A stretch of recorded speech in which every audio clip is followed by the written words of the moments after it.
Bismillahirrahmanirrahim. Assalamualaikum warahmatullahi wabarakatuh. Pemirsa Nura TV MWCNU Kecamatan Gapura.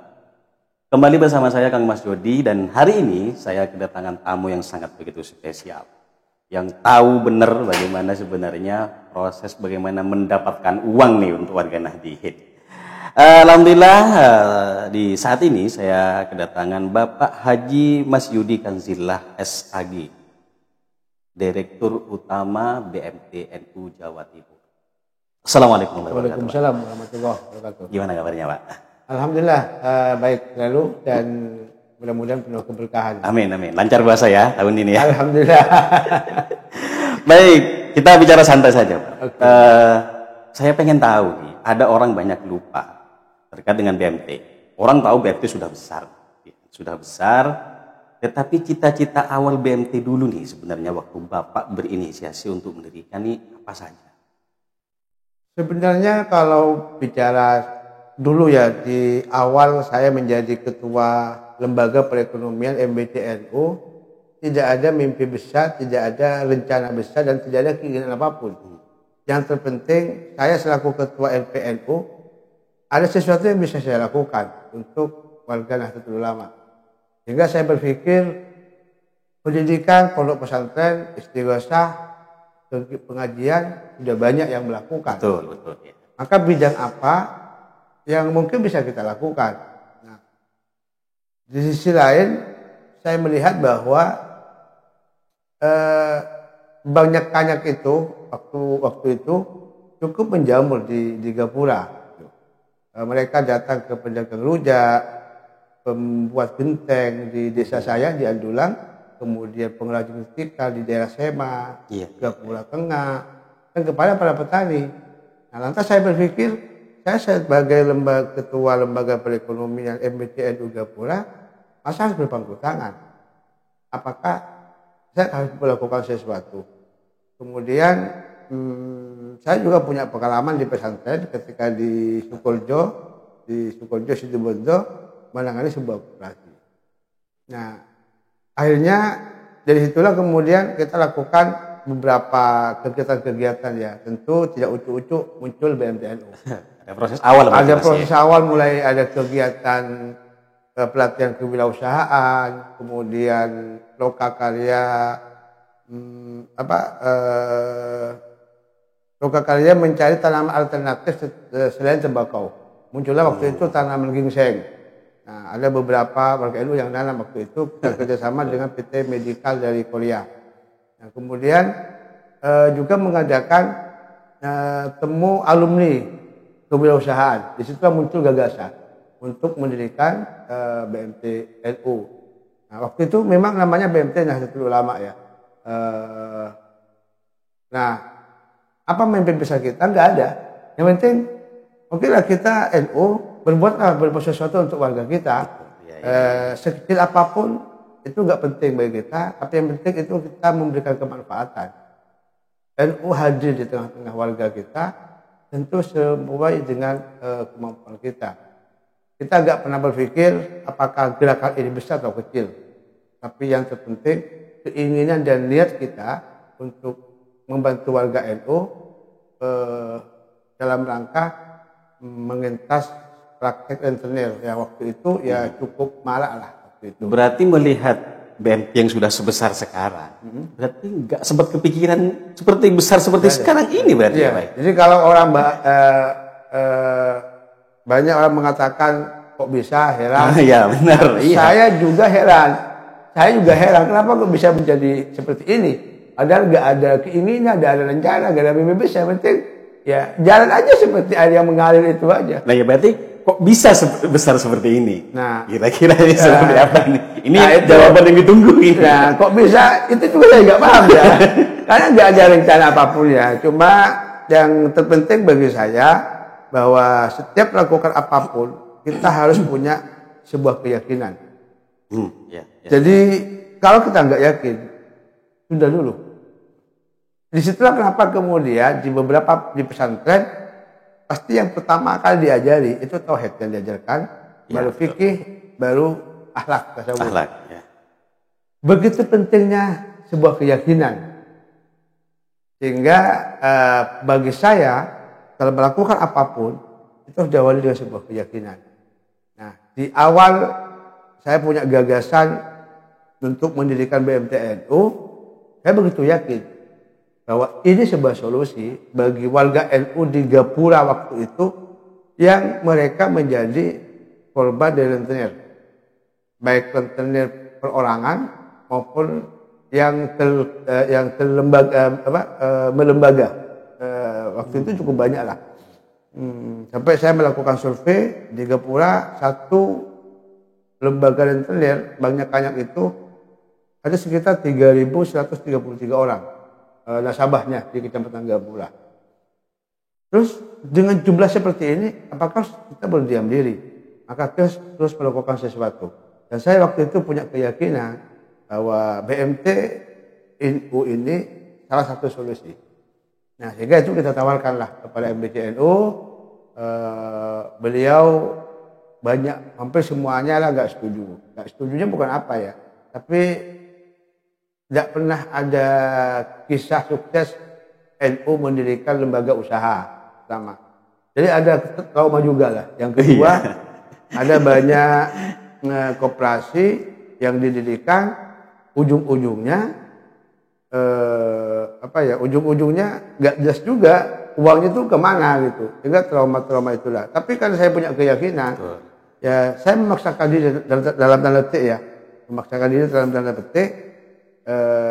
Sampai waktu itu saya mengatakan, saya pada para kiai, Rois, Surya, MBCNU, tolong kami restui untuk mendirikan BMT. Segala risiko itu kami tanggung jawab secara pribadi. Nah, di situ baru disetujui. Jadi dari berangkat dari sebuah keyakinan itulah ada sebuah kesungguhan.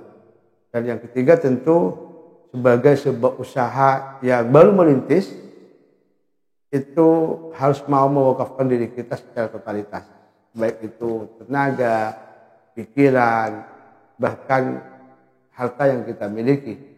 Karena usaha rintisan itu tentu berbeda dengan usaha warisan. Sekarang sudah beranjak berapa tahun usia BMT? Sekarang sudah 20 tahun. 20 tahun 9 bulan. Rencana 100 cabang itu sudah tercapai?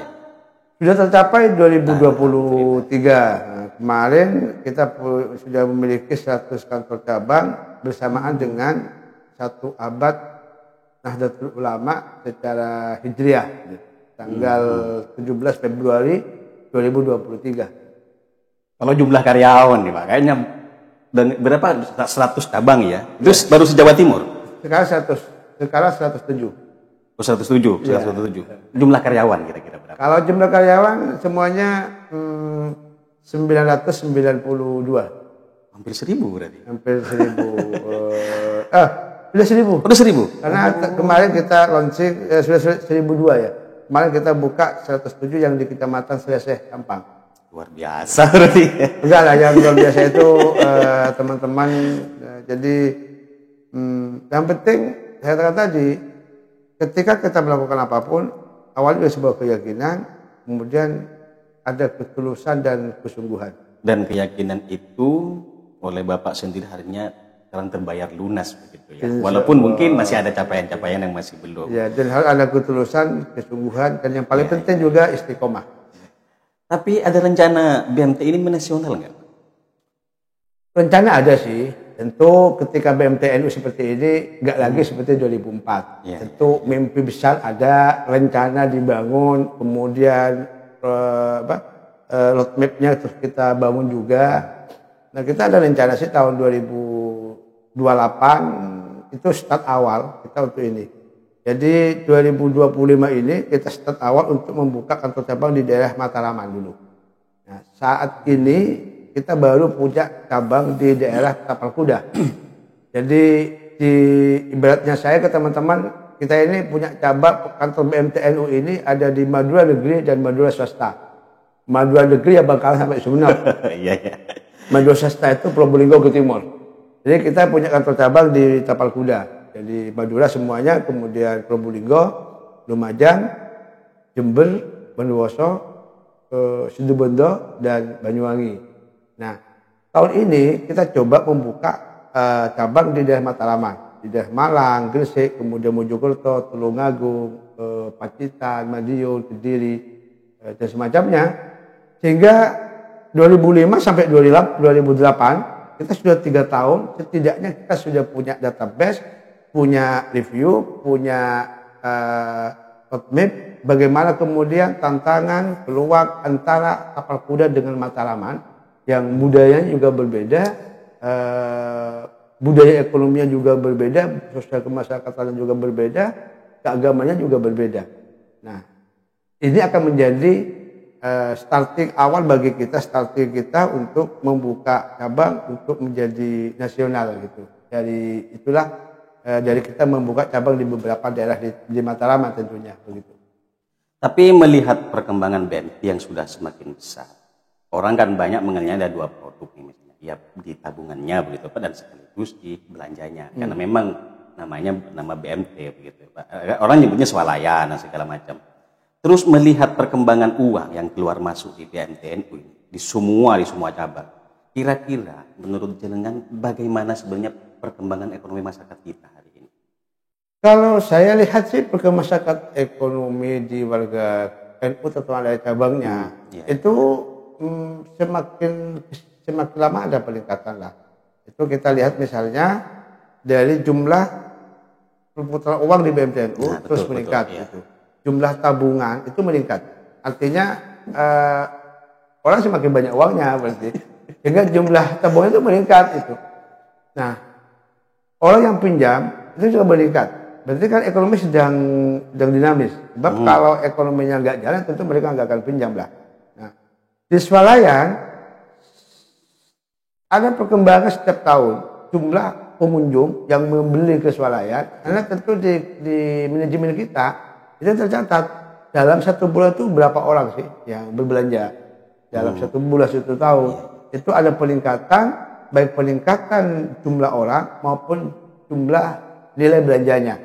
Nah, ketika kita berbicara nilai belanja, berarti di situ ada kekuatan kemampuan untuk membeli.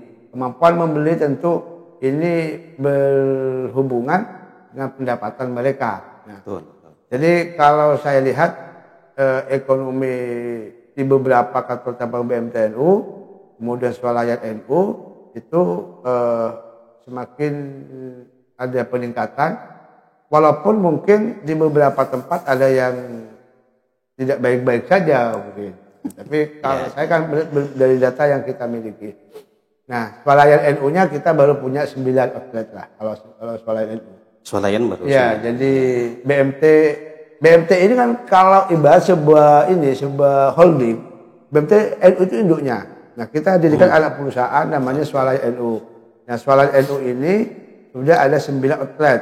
Nah, 9 outlet. Kemudian kita juga punya Nuansa Cafe di Jember. Itu anak perusahaan usahanya BMT NU. Nah, kemudian kita juga punya PT Nuansa Umat Revelindo. Ini yang membidangi di bidang travel umroh dan haji. Nah, nanti masih juga kita buka insya Allah Nuansa trans dan wisata untuk karena saya melihat geliat wisata di masyarakat muda sudah cukup baik peningkatannya, sehingga BMTNU perlu hadir dengan menyiapkan armada dan pemandu guide wisata yang akan kita lakukan dalam beberapa bulan ke depan. Itu semua kita lakukan dalam rangka meningkatkan pendapatan BMTNU. Nah, setelah pendapatan BMTNU meningkat, tentu bagi hasil bagi penabung juga semakin meningkat. Ketika bagi hasil bagi penabung meningkat, kan berarti pendapatannya meningkat. Itu. Yang kedua, ketika pendapatan BMTNU meningkat, otomatis dana yang ke Nahdlatul Ulama itu juga meningkat. Karena dana untuk Nahdlatul Ulama itu 9% dari labanya BMTNU itu untuk MBCNU, 1% untuk PCNU. Jadi kalau Sumeneb itu ada 21 kantor cabang, berarti PCNU dapat 1% kali 21 kantor cabang. Berarti dapat 21%. Lebih besar dari MBC-nya, kira-kira begitu. Dan alhamdulillah tahun ini saja dana dari BMTNU untuk Nahdlatul Ulama itu jumlahnya 5,4 miliar satu tahun ini. 5,4. Kalau jenis ada CSR-nya nggak Pak? Ada CSR-nya? Model CSR begitu? CSR-nya kita ada CSR yang bersumber dari keuntungan, dari pendapatan. Oh. CSR itu 10%. Itu untuk fakir miskin, untuk anak yatim, beasiswa, kepada guru ngaji. Kemudian yang kedua, CSR yang bersumber dari anggota kita berbentuk wakaf dan infak. Nah, itulah yang kemudian berbentuk ambulan gratis, ada 17 ambulan gratis di 17 kantor cabang. Kemudian kita membangun juga ada 7 rumah layak huni. Kemudian tahun kemarin kita melakukan khitan massal sebanyak 2020 peserta khitan massal 2020 dalam rangka hari jadi BMTNU yang ke-20 itu. Termasuk kalau ke guru ngaji, beasiswa, puluhan ribu itu udah jumlahnya itu. Puluhan ribu beasiswa yang kita berikan, anak yatim, itu sudah puluhan ribu lah jumlahnya. Saya tidak hafal secara detail ya untuk itu. Dan untuk meningkatkan bagaimana fungsi sosialnya BMTNU, kita kemarin sudah MOU dengan PW Lasisnu PWNU Jawa Timur. Dan sebagai awal kemitraan antara BMTNU dengan Lasisnu, kita sudah menyerahkan dana zakat BMTNU 100 juta ke PBNU Jawa Timur kemarin. Terkait kembali ke sistem keuangan yang dikelola oleh BMT, kira-kira ada pertarungan nggak? Pertarungan sengit ketika jenengan dengan para dengan para stakeholder yang ada di dalam ketika menghadapi kondisi gempuran bank konvensional. Nah ini gimana posisi BMT ini di sini? Selama ini kita nggak ada sesama lembaga keuangan, kita terus bersinergi karena kita sadar saat ini bukan masanya lagi kompetisi, tapi saat ini kita masa untuk berkolaborasi dan bersinergi. Nah dengan bank-bank yang ada, kita melakukan kolaborasi tentunya bank-bank yang ada. Nah bagaimana kemudian ketika di BMTNU kelebihan uang, ya uangnya kita taruh di bank lah. Nggak mungkin kita taruh di kantor-kantor BMTNU yang nggak ada spamnya kan gitu. Nah, saya kolaborasi. Nah, ada beberapa hal yang produk nasabahnya bank yang nggak bisa dilayani oleh perbankan, itu diberikan ke BMTNU. Begitu juga ada beberapa masyarakat yang ini bukan wilayahnya BMTNU, kita berikan ke perbankan. Nah, sesama BMT-nya bagaimana? Kita setiap 3 bulan ada pertemuan. Nah, kita setiap 3 bulan sesama direktur utama itu ada pertemuan ada di FKS, di Forum Komunikasi Koperasi Syariah Jawa Timur, ada Forkopi, Forum Koperasi Indonesia, ada Forkom KBI. Forum Komunikasi KBI ini Koperasi Besar Indonesia. Nah, kita ada pertemuan-pertemuan dengan sesama direktur utama dalam rangka membangun sinergi, membangun kolaborasi.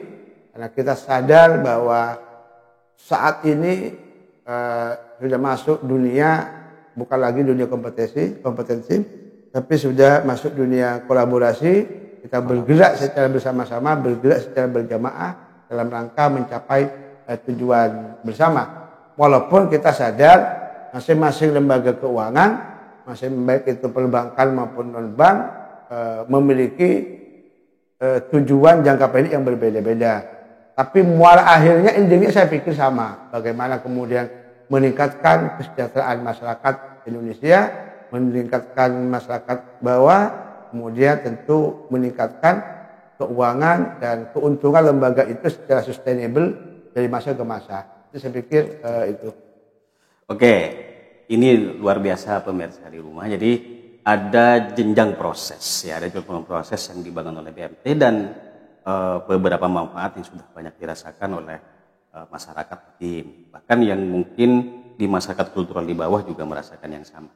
Terakhir Pak, kira-kira kalau boleh sombong sedikit nih. Bagi masyarakat Nahdien atau masyarakat, kenapa harus nabung di BMT dan kenapa harus belanja di swalayan BMTNU? Ya. Kenapa kita? Pertama begini, nah kalau kita warga NU, kemudian nabungnya ke lembaga lain, lantas di mana ke-NU kita? Iya. Kira-kira begitu kan? Ini punya sendiri, Betul. mestinya kan dibeli sendiri. Ya. Jangan kemudian kita punya lembaga sendiri, tapi belinya ke orang lain, kan begitu. Benar. Itu ya kalau bicara masalah itu. Tapi itu sebenarnya bagi saya itu yang paling utama itu adalah kenapa harus nabung belanja ke Suara NU. Pertama tentu dari aspek service excellence-nya. Pelayanan dari BMTNU dan Suara NU. Tentu ada pembeda lah antara BMTNU dengan lembaga lain, antara Suara NU dengan minimarket yang lain. Jadi kalau kenapa warga NU harus beli? Ya kalau saya katakan tadi, kalau bukan warga NU siapa lagi? Nah itu kan. Betul. Tapi yang paling utama sebenarnya karena pelayanan. Tuh, yang kedua, karena keuntungan BMTNU ini bukan untuk keuntungan pribadi. Ini adalah sebuah lembaga, sebuah koperasi. Jadi kalau misalnya saya, teman-teman tuh digaji, tapi kemudian keuntungan dari BMTNU untuk siapa? Satu, untuk masyarakat. Masyarakat yang mana? Masyarakat yang punya tabungan di BMTNU. Jadi mereka nabung di BMTNU, setiap bulan akan dapat bagi hasil dari keuntungan BMTNU. Yang kedua, setiap tahun akan dapat SHU, desa hasil usaha. Yang ketiga, kenapa nabung ke BMTNU? Yang ketiga, karena 10% keuntungan BMTNU itu untuk membantu perjuangan Nahdlatul Ulama. Yang mulai BMTNU berdiri sampai sekarang, itu jumlahnya sudah mencapai 25,5 miliar yang kita kontribusikan kepada Nahdlatul Ulama. Di Sumeneb misalnya ada MBC sampai 30 juta, sampai 60 juta, bahkan sampai 180 juta satu tahun. Pemkab tidak pernah memberikan bantuan sebesar itu untuk biaya operasional. Paling yang setahu saya tertinggi 2.500.000. Bayangkan setingkat Pemkab saja tidak mampu hadir terhadap Nahdlatul Ulama yang nyata-nyata kehadirannya itu dibutuhkan oleh masyarakat Kabupaten Sumeneb, bahkan NU hadir sebelum Indonesia merdeka. Jadi kalau pemerintah memberikan dana kepada NU, itu sebenarnya bukan memberikan dana kepada NU, tapi itu sudah kewajiban negara untuk hadir kepada Nahdlatul Ulama yang banyak membantu masyarakat di grassroots ini. Jadi kenapa harus belanja, harus nabung ke BMTNU, belanja ke swalayan? Alasan yang ketiga itu, karena 10% keuntungannya itu adalah untuk NU. Yang keempat, 10% untuk fakir miskin, anak yatim, guru ngaji. Jadi kalau bicara struktur labanya BMTNU itu, jadi 10% untuk Nahdlatul Ulama, ya, 10% untuk anak yatim, guru ngaji, fakir miskin. Nah, kemudian sudah 20% ini. 80 plus ya. 5%-nya ini 5%-nya untuk dana pendidikan, 5%. Mohon maaf 10% dana pendidikan. Ini sudah berapa ini? Sudah 30. Nah, kepala anggota, kepala penabung berapa? Ini sudah diangkat 81%. Jadi seluruh keuntungan suara NU, keuntungan BMTNU bukan untuk pribadi-pribadi, tapi untuk secara kelembagaan. Pribadi-pribadi iya, tapi kepada pribadi penabung. Mereka yang nabung di BMTNU, mereka yang menjadi anggota BMTNU, maka mereka akan mendapatkan bagi hasil. Nah, artinya apa? Kenapa harus nabung ke BMTNU? Kenapa harus belanja ke Suara NU? Karena ini adalah lembaga keumatan dari umat dan untuk Nahdlatul Ulama. Kira-kira begitu. Luar biasa. Baik, terima kasih Bapak Mas Yudi, Direktur Utama BMTNU Jawa Timur. Alhamdulillah kita belajar bahwa satu pesan dari beliau adalah kita dalam mau melakukan sesuatu, apalagi berhadapan dengan soal keumatan, adalah pertama harus bermutarkan keyakinan. Ini menjadi harga mati bagi kita sebagai warga Nahdliyin untuk kemudian bisa berperan penting tidak hanya untuk memperkaya diri sendiri, tapi juga harus hadir di tengah masyarakat yang sejatinya adalah membutuhkan kita, dan itu juga merupakan tanggung jawab. Terima kasih untuk hari ini Pak Mas Yudi. Sama-sama. Sehat selalu ya. Amin, amin, amin, amin. Semoga puasanya lancar dengan keluarga dan BMTNU semakin menyala. Gitu amin, ya. amin, amin, amin.